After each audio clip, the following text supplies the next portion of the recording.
Hey everybody, my name's Ed. Okay, so another comic book haul. So I'll show you some of the newer comics that came out in the last few weeks or so, and then I'll show you some back issues I recently got. So we'll just jump into it. So this is X-Men number 21. This is crossover with the Hellfire Gala. I'm not as interested in that storyline or that plot point.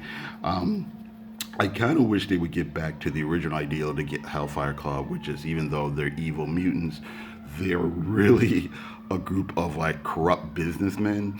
I think that's a really fascinating idea that could play out in different ways in the comics, but it seems like they've kind of gotten away from that, and they've kind of become just more conventional, supervillains who dress weird and have fights and stuff like that. But I really like the idea that they're really a group of politicians and like I said, businessmen who just do corrupt things behind the scenes. So hopefully, whenever we'll get back to that sort of thing.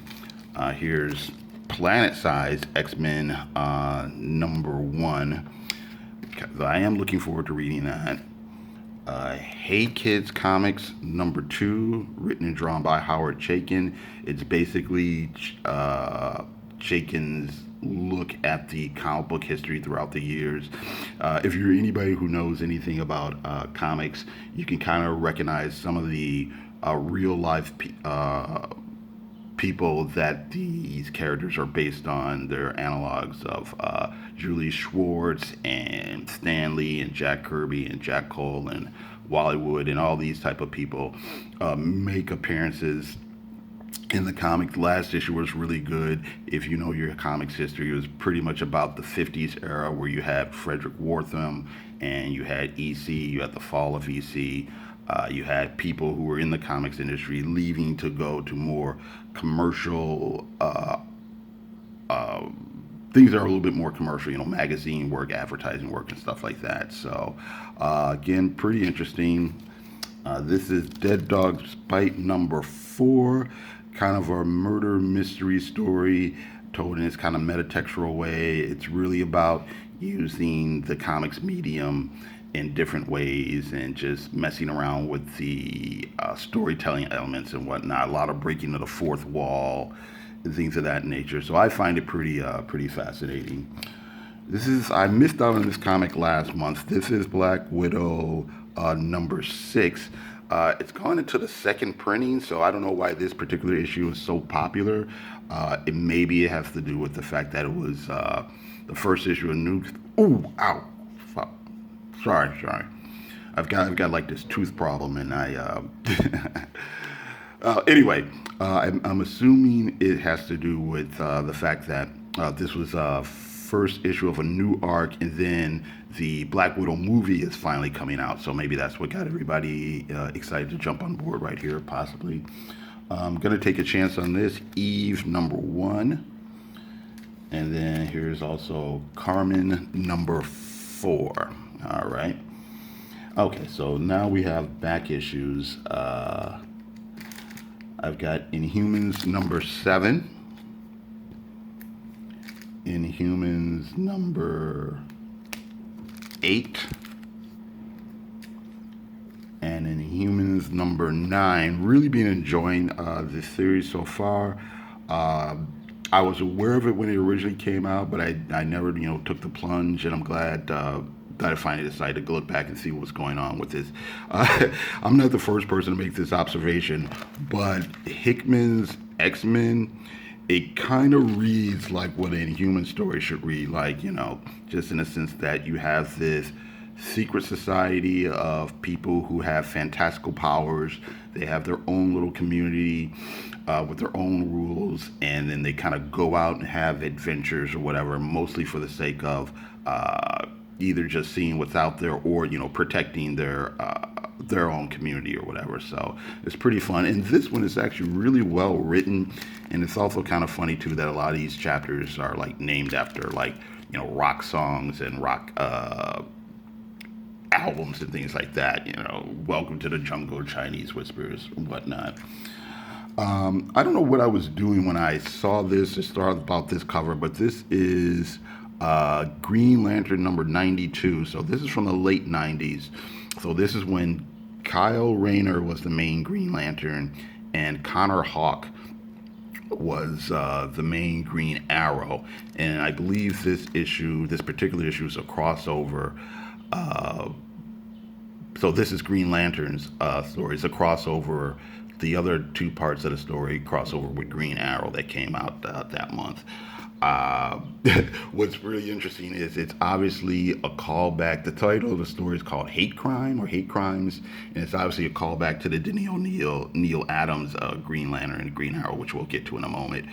Uh, but like I said, it's pretty interesting. You know, the whole thing of you got the two green characters. We're gonna take on social issues and whatnot. One thing I'm not too certain on is Connor Hawke still in the main DC continuity. I think he got erased when they did whatchamacallit, Flashpoint, and then they did Rebirth, and then they did Convergence. So I don't know if he's back or not, or if he's still gone.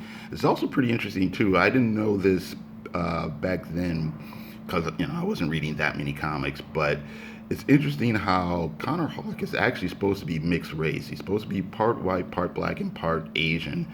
But more often than not, he just looks like a white dude, which is fine. I'm not I'm not bothered by it or anything like that. But like I said, it was just, if you didn't already know it, you couldn't tell by the way he was being drawn.